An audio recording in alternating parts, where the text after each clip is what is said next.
Inmate fatally shot after attempting to disarm correctional officer.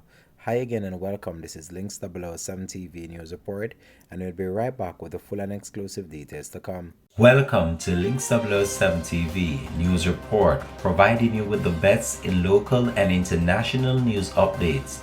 This is a place where you can get the most reliable and informative news information.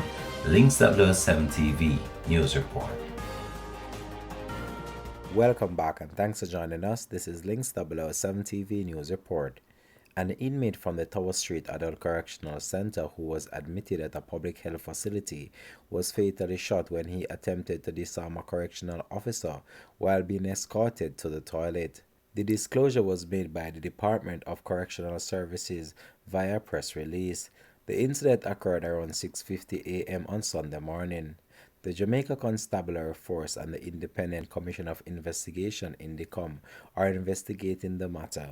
Links 007 TV will continue to track this story and provide more information to come on this. Thanks for watching.